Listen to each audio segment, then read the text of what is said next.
यह है सत्य संगति में बैठने का आदमी को फायदा।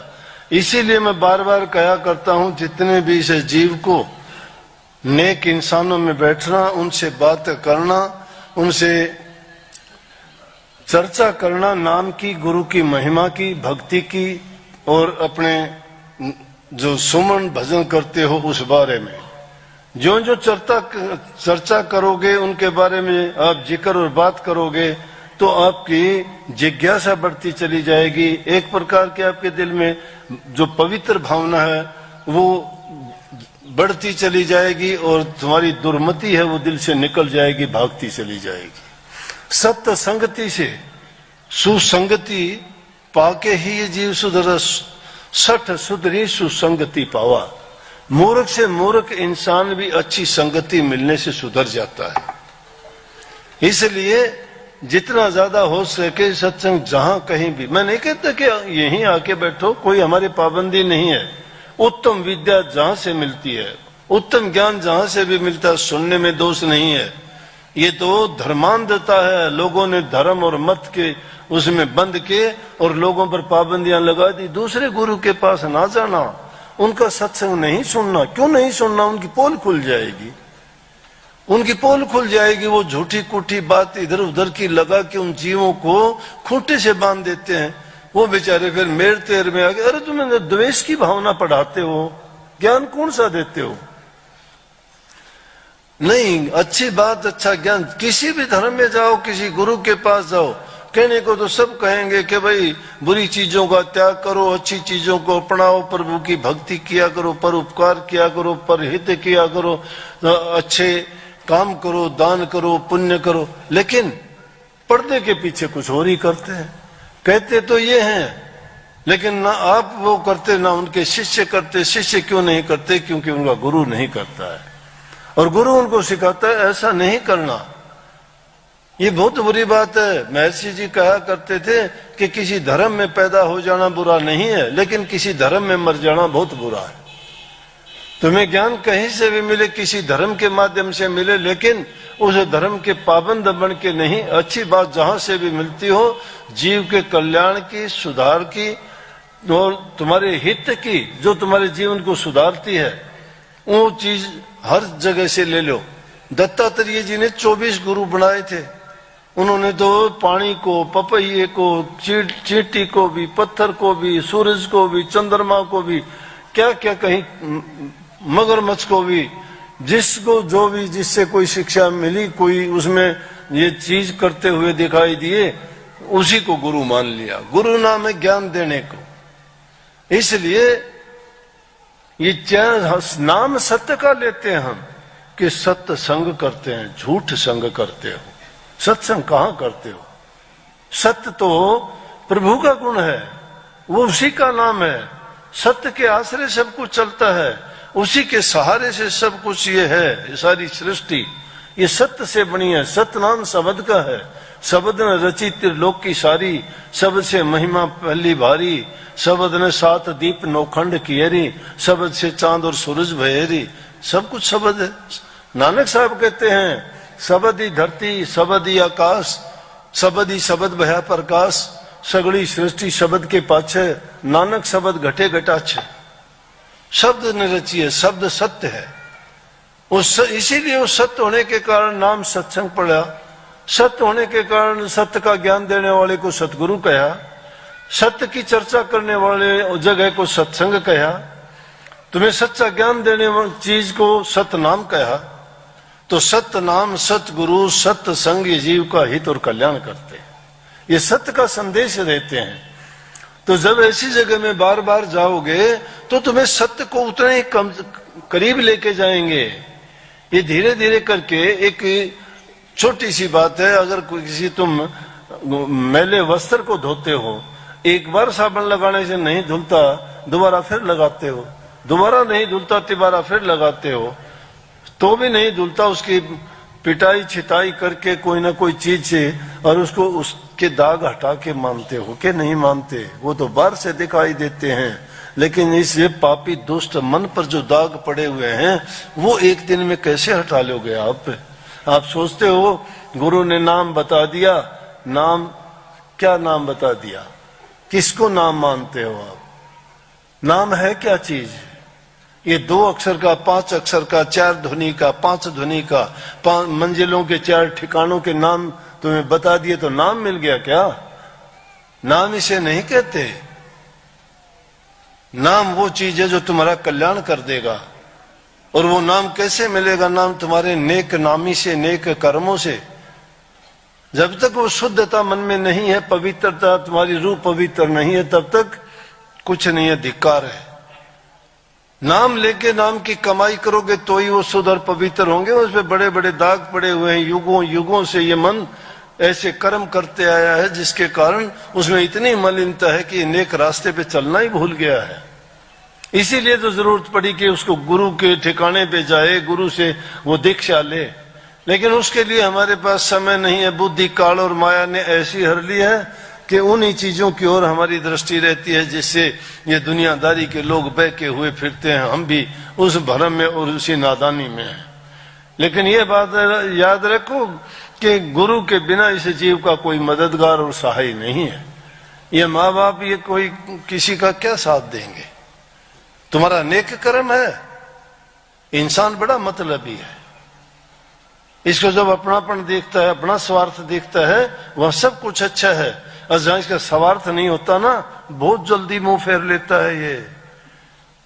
फिर ये सब कुछ भूल जाता है। और जब तक इसकी जरूरत है, दुख, तकलीफ, परेशानी में, तो इसको सब कुछ याद आता है। और थोड़ा सा दुख दर्द दूर हुआ, फटक जाता है, भाग जाता है, नजदीक भी नहीं, देखना भी नहीं चाहता। नहीं, फिर कोई कुछ किसी का रिश्ता नहीं। कोई आदमी है, सड़क पे चलते हुए कार की दुर्घटना हो गई,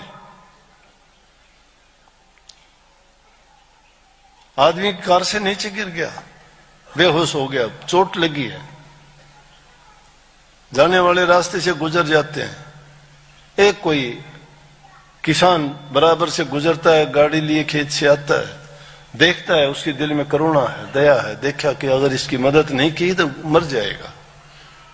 अपनी गाड़ी में रखता है उसको, डॉक्टर के पास जाता है। डॉक्टर कहता है मेरे बस का नहीं है, इसको चोट ज्यादा लगी, शहर में ले जाके जाओ। शहर में लेके जाता है, हॉस्पिटल में दाखिल करता है। डॉक्टर कहता है इसका ऑपरेशन करना पड़ेगा। जिम्मेवार कौन है? बोला कि मैं जिम्मेवार हूं। डॉक्टर कहता है पैसे बहुत लगेंगे। बोला कितने लगेंगे? मैं दूंगा। उसके घर वालों का पता करके उनके पास संदेश भेजता है वो आदमी, उसका ऑपरेशन करा देता है, वो ठीक हो जाता है। घर वाले आ जाते हैं, पत्नी आती है, माँ बाप उसके आते हैं, बच्चे होते हैं। अलग कमरे में शिफ्ट कर दिया जाता है ऑपरेशन के बाद। आंखें खोलता है, होश में आता है, देखता है, बड़ा खुश होता है। बोला कि बड़ी कृपा हुई मालिक की, मैं बच गया। पिताजी, माँ, पत्नी, बच्चों से मिलके बड़ा खुश हुआ। लेकिन उस जब जमींदार आदमी को देखता है, किसान को, देहाती को, गांव वाले को, बोला ये कौन है? तू क्या करता है यहां? तू कौन है? हमारे कमरे में कैसे आ गया? उसके माँ बाप बोले बेटा यही तो है तेरे प्राण बचाने वाला, हमें पता ही नहीं लगता कि तू कहां गया, क्या हुआ। इसी ने तो तेरा ऑपरेशन करवाया, यही हॉस्पिटल लेके आया और इसी ने सारा सब कुछ किया, इसी ने हमें संदेश दिया तो हम आए। जब कहता है भाई तेरा भी बहुत बहुत धन्यवाद। जब इंसान का मतलब नहीं ना, दुश्मन दिखाई देता है। जब पता लगता है इसने तेरा हित किया है, लेकिन उस इंसान ने हित करके कोई एहसान नहीं किया, उसके दिल में करुणा थी, दया थी, वो आपकी तरह सत्संगी था, उसके अंदर वो सद्गुण भरे हुए थे कि किसी की मदद करनी चाहिए। वो उस सेवा के एक अंग को करता था कि तन से किसी की सेवा करो, तन से की, मन में उसकी अच्छी भावना थी, मन से की, धन से भी की। तीनों प्रकार की सेवा सत्संगी उसको कहते हैं जो हर प्रकार से अपने आप को इन चीजों में से गुजार लेता है और गुरु की बताई हुई चीजों को मान लेता है। शास्त्र ज्ञान के भरे पड़े हैं, लेकिन जब तक उनको लागू नहीं करते, अपनाते नहीं है, क्या काम आएंगे वो किताबों में ही दबे रह जाएंगे। शास्त्रों का ज्ञान अगर नहीं पढ़ सकते, नहीं जान सकते, शास्त्रों में ही रहेगा। वो नाम भी उसी प्रकार से आपके पास है, उस नाम को लेके आप उस नाम की कमाई नहीं करते। मुझे जरा संकोच नहीं है ये कहने में, आप ध्यान में नहीं बैठते, अभ्यास नहीं करते, सुमरण नहीं करते, नाम का सुमरण करते, सच्चे दिल से तुम भक्ति करते, तुम बदल के रखते अपने घर परिवार बच्चों को, माहौल दूसरा होता। जब से देखता हूं तुम आते हो, तुम्हारे बच्चों पर कोई असर नहीं है, बल्कि वो और ही गलत रास्ते पे जा रहे हैं, क्योंकि उनको संस्कार नहीं दे पाए, वो शिक्षा नहीं दी आपने।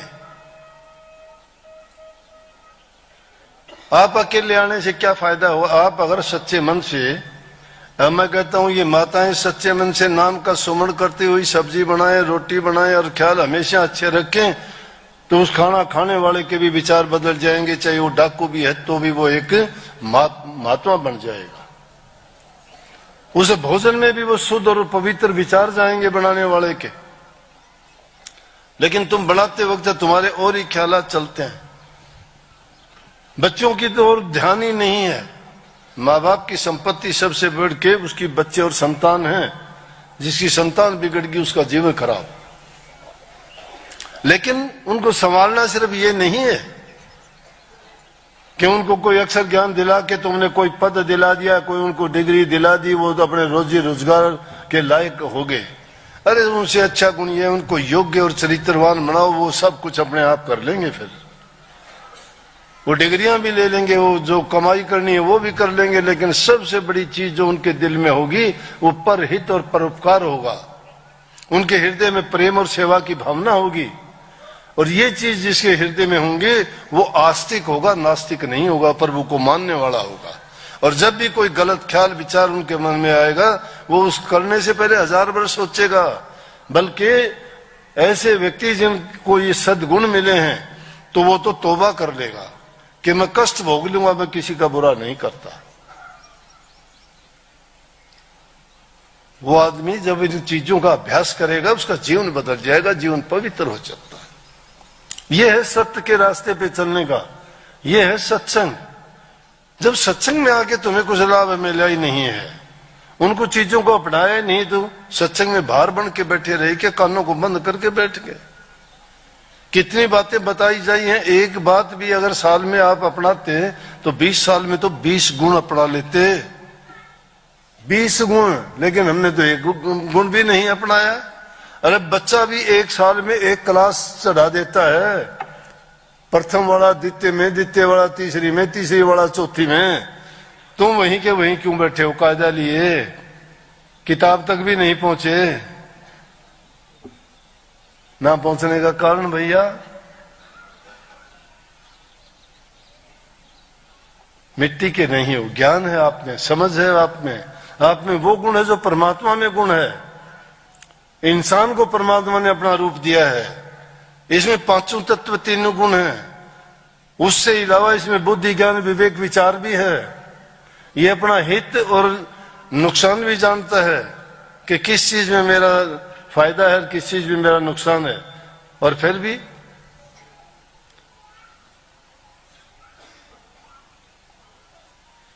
मन जानत सब बात जानत ही अवगुण करे। ये मन सब बातों को जानता है, जानते हुए भी अवगुण करता है। अरे काहे की कुशलात हाथ दीप ले कुएं पड़े। कुशलात कहाँ है? हाथ में दीपक लिए फिरता है, फिर भी कुएं में गिरता है। दीपक लेने का मतलब है उसको दिखाई भी देता है कि मैं गलत कर रहा हूं। लानत है, अपने आप को कोशा करो कि मैंने क्या किया इस जीवन का। पृथ्वी पर भार रूप में हूं मैं और कुछ नहीं है। 4 दिन जिंदगी ये आदमी मानंद मुर्ग खुशनुमा बैठा किसी डाल पर चहचहाया और उड़ गया। उस पक्षी की भांति का जीवन है अपना। किसी डाल पर 4 दिन के लिए बैठोगे चहचहा करके, गुजर जाओगे, निकल जाओगे, मरोगे, मर जाओगे, कोई न लेगा नाम, कोई नाम लेने वाला नहीं होगा। 10 दिन के बाद में सब भूल जाते, कोई किसी को याद नहीं करता। अपना जीवन खुद संभालना है। जीते जी जो आदमी अपना सुख, आनंद और शांति नहीं पास किया, मरने के बाद क्या पाएगा वो? जो जिस हालात में, जिस दुख में मरता है, वो दुख लेके जाएगा साथ। और जिस इंसान ने पूरी जिंदगी प्रेम, शांति, सेवा कमाई है, उसके पास वही धन है, वो दौलत साथ जाती है। ये दुनियादारी के पदार्थ तो यहीं रह जाएंगे। ये महल मकान ये दिखाई देते हैं ना, कोई साथ नहीं जाएगा। जिसको मेरा मेरी करके हम इतने अपने दिमाग में कचरा भर लिया है, ये मेरा है, ये मेरा है, इसको मैं ये करूंगा, उसको वो बनाऊंगा, ये कोई नहीं, किसी का नहीं है। कसमें, वादे, प्यार, वफा, सब बातें हैं, बातों का क्या, कोई किसी का नहीं, ये झूठे नाते हैं, नातों का क्या। सब झूठे नाते हैं, झूठा है संसार सारा। सत्य तो सिर्फ सतगुरु है, सत्य तो सिर्फ नाम है, सत्य सिर्फ भक्ति है। उस भक्ति को अंगीकार करो, दिल से लगाओ, सच्चे मन से उस रास्ते पे चलो, दुर्गुणों को निकालते चलो, अच्छे गुणों को अपनाओ, घरों में प्यार, प्रेम, शांति रखो, माँ बाप की सेवा करो, बूढ़े बुजुर्ग को, उनको इज्जत सम्मान दो, प्यार से बोलो, समय पर उनकी जो भी जरूरत है उसकी सहायता करो, वो खुश होकर तुम्हें आशीर्वाद देंगे।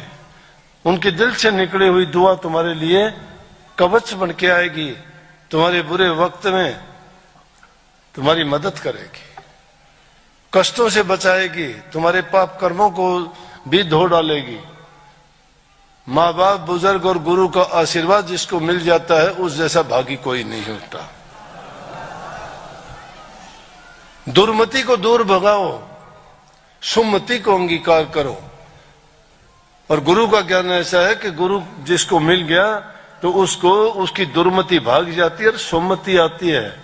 जिस प्रकार से सूर्य उदय होने के बाद अज्ञान का विनाश, अंधेरे का विनाश हो जाता है, उसी प्रकार से गुरु का ज्ञान मिलने से हमारे भी अज्ञान का नाश होना चाहिए। लेकिन वो किसका होता है? जो आदमी मन, वचन और कर्म से गुरु की शरण में आके उसको अपना लेता है, उसका निश्चित रूप से कल्याण हो सकता है। मैं लिखवा लूं, जो अपने मन में उसकी भावना शुद्ध नहीं है, मैं कहता हूं चाहे वो लाख गुरुओं के पास डालो, कितनी अपनी मन की चालाकियों में रह लो, उसका अगर इतना भी हित हो जाए तो भी मेरे पास आ जाना। ये नाम का कदे कह दो कि हाँ मेरे को नाम मिला, इतने साल हो गए, वो साल ही साल हो गए, तुम्हारे पल्ले कुछ नहीं है।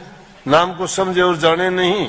नाम को जानना चाहते हो, प्रवेश करो अंदर में।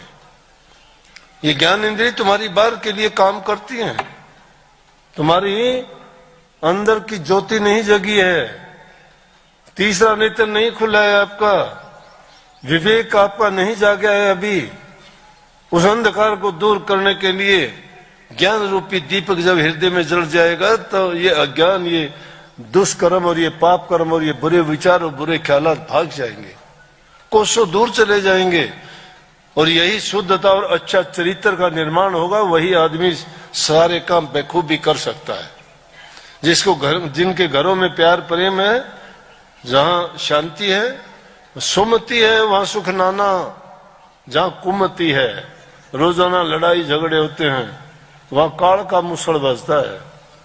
लड़ाई झगड़े होंगे, टोटा उस घर में आ जाएगा, झगड़े मुकदमे होंगे, परेशानियां बढ़ती चली जाएंगी, रोग बीमारियां आ जाएंगी उस घर में। कहीं से भी शांति का कोई ठिकाना नहीं होगा। पैसे होंगे, लक्ष्मी भाग जाएगी वहां से। लड़ाई झगड़ों में काम कोई करेगा नहीं, लक्ष्मी क्या करेगी वहां पर? शांति है नहीं। लक्ष्मी तो वहां है जहां प्यार है, शांति है, जहां इन माताओं की पूजा की जाती है। ये लक्ष्मी का रूप है। घर में स्त्री की इज्जत नहीं है, कहां लक्ष्मी आएगी? उनको बुरे ढंग से पेश आते हो। कोई शराब पी के कोई झगड़ा करता है, कोई पीटता है, कोई बुरा भला कहता है, कोई उसको ताने मीने देता है, तेरे घर से क्या लाई, तेरी माँ ने क्या सिखाया, तेरे बाप ने क्या दिया। तू कैसी है, तुझे समझ नहीं है, तुझे ज्ञान नहीं है, तू अनपढ़ है, तू मूर्ख है। जब तक इनकी कदर नहीं की जाती, समझो कि आप लक्ष्मी को दूर भगा रहे हो। जो अगर लक्ष्मी चाहते हो, धन चाहते हो, अमन चैन चाहते हो, शांति चाहते हो, तो इन मात शक्ति की पूजा किया करो, प्यार किया करो। चाहे वो किसी भी रूप में है, बेटी के रूप में है, माँ के रूप में है, बहन के रूप में है, पत्नी के रूप में है, हर रूप में वो पूजनीय है। उनकी कमी नहीं है, उनकी कमी और उनमें दोष निकालने वाला इंसान उनको दोषी बनाने का खुद दोषी है, खुद दोषी है। महात्मा बुद्ध के समय की बात है। एक समय जा रहे थे, चलते चलते सत्संग किया, कहीं सत्संग सुना लोगों ने। एक स्त्री उस गांव में थी, वो भी आके कहने लगी, जी आप मेरे घर आ जाओगे?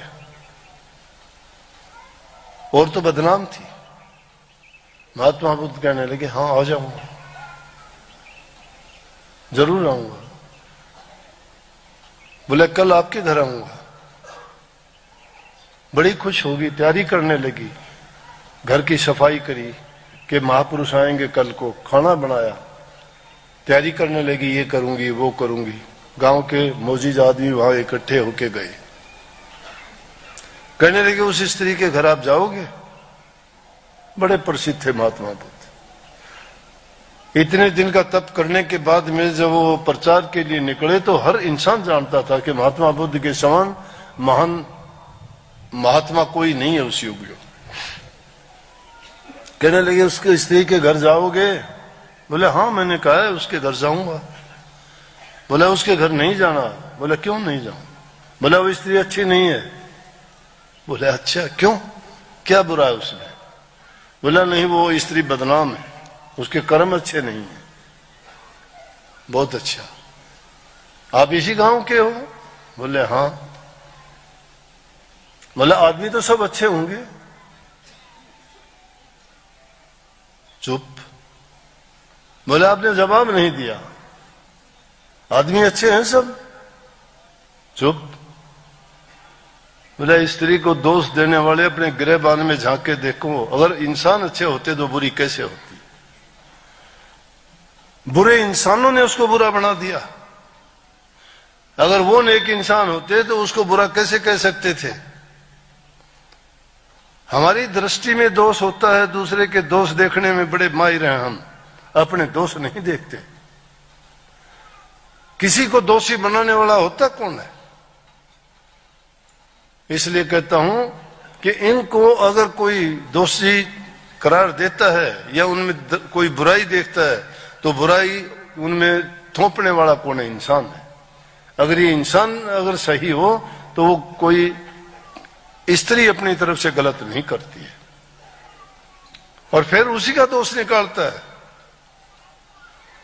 इसलिए मैंने कही अपने शास्त्रों में लिखा है, यूं तो कई अपने मतलब की बात निकालते हैं, कहते हैं जहां नारी की पूजा होती है वहां देवताओं का वास होता है, वहां देवी का वास होता है।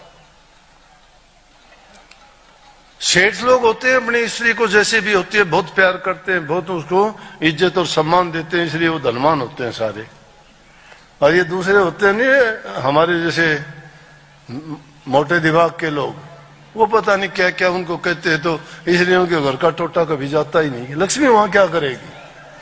लक्ष्मी उसी घर में वास करती है जहां प्रेम है, जहां शांति है, जहां स्त्री की पूजा की जाती है। इसलिए जिस रूप में भी हैं वो, उस रूप में उनको इज्जत सम्मान और प्यार दे के देखो कि वो कितना प्यार करेंगी। स्त्री तो अपने आप को न्यौछावर कर देती है, इंसान दगेबाज और धोखेबाजी करता है।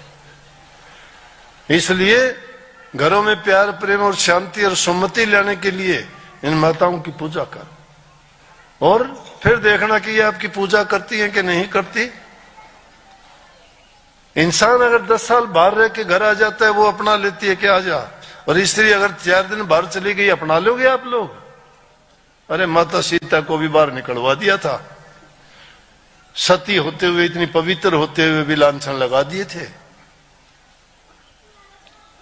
इसलिए बुराई ना, अपनी दृष्टि का सुधार करो, विचारों को पवित्रता लाओ। जो खुद चरित्रवान है वो दूसरे में बुराई नहीं देखता, लेकिन जिसने अपनी दृष्टि में ये बना लिया, अपना ख्याल बुरा बना लिया, वो आदमी किसी में अच्छाई नहीं देख सकता। लेकिन सत्य के आगे झूठ नहीं टिक सकती। सत्य परेशान हो सकती है, हारती नहीं है कभी। अपने मन में रखो, सत्य यह है सत्य का खेल। सत्य के रास्ते पे चलने वाले बनो, चरित्रवान बनो, अच्छे गुणों को अपनाओ। भक्ति क्या, मैं कहता हूं सारी सिद्धियां नहीं आ जाए तो मेरे पास आ जाना, जो बोलोगे वही बात पूरी होगी, जिस पर दृष्टि डाल दोगे वही चीज पवित्र हो जाएगी, जो मन में संकल्प उठाओगे वही तुम्हारा पूरा होगा। मैं आजमाई हुई चीज बताया करता हूं, ऐसे नहीं बताता। मैं लोगों को प्यार का पाठ बढ़ाता हूं, मैं प्यार देता हूं, प्यार लेता हूं आपसे, सबसे, बच्चों से लेके बूढ़े बुजुर्ग, माताओं बहनों से, सबसे। चाहे मुझे कुछ भी कह के उनको खुश करना पड़े, खुश करके भेजता हूं। कभी कभी थोड़ा मुझे ज्यादा परेशान कर लेते हैं तो थोड़ा कटु बोलना पड़ता है, वो भी इतना नहीं बोलता। एक बार बोलता हूं तो फिर सजा मिलती है, अपने आप सजा दे लेता हूं, फिर बुला लेता हूं, आ जा। इसलिए प्यार से बढ़ के कोई चीज नहीं है। प्यार भक्ति का अंग है। जिसके दिल में प्यार है वो समझो कि भक्ति के रास्ते पे चला हुआ है। दुष्टता नहीं होनी चाहिए। हमारे विचार अगर अच्छे हैं, इसीलिए संतों ने सीधा रास्ता बताया है कि तुलसी इस संसार में 3 रतन है सार, मीठा बोलना, नीवा चलन, करना परोपकार। मीठा बोलो और दीन अधीन होके चलो। कोई कह दे तो कह दे अच्छा भाई ठीक है, तू सोचा, कुछ नहीं किस्सा। अगर नहीं तो कहोगे तो उल्टा पुल्टा एक काम हो जाएगा। कबीर साहब कहते हैं कि अगर तुम्हें कोई गाली देता है कोई बात नहीं, अब ना बोलो कुछ भी। एक बार 2 बार उसको समझ आएगी, कभी न कभी तो कहेगा कोई ना कोई। अगर तुम नहीं बोलोगे तो मालिक तुम्हारी रक्षा अपने आप करेगा। तुलसी साहब हुए अपने स्वामी जी महाराज से पहले, उनका आना जाना स्वामी जी महाराज के घर में था। बहुत उच्च कोटि के संत हुए तुलसी साहब, हाथरस वाले। तुलसी साहब हाथरस वाले, रामायण लिखी वो नहीं, रामायण उनने भी लिखी है, उनने रामायण लिखी घट रामायण। तो गिरधारी दास उनका बहुत मुख्य चेला था। एक बार कहीं सत्संग करने के लिए जा रहे थे तो विरोध तो हमेशा होता रहा, भलाई और बुराई का तो झगड़ा रहा ना हमेशा से। देवताओं और राक्षसों का भी यही झगड़ा रहा ना, अंधकार और प्रकाश का भी, लाभ और हानि का भी, दुख और खुशी का भी। आपस में मेल नहीं है इनका, दोनों के मुंह बाहर की तरफ है, विरोधी दिशाओं की ओर जाते हैं इनके। तो एक गांव से गुजरे, उस गांव में कोई सत्संगी नहीं थे। छोटे बच्चों ने, बड़े भी थे, उनमें पत्थर मारने शुरू कर दिए। वो तुलसी साहब डंडा लेके उनके पीछे भागे। गिरधारी दास, तुलसी साहब कहने लगे गिरधारी दास क्या करता है? बोला जी हमें पत्थर मारते। बोला लगा तेरे को पत्थर कोई? नीला लगा तो नहीं। नीला फिर आ जाए, इनका इलाज अपने आप हो जाएगा। वो यूं करते करते अगले गांव तक चले गए बच्चे।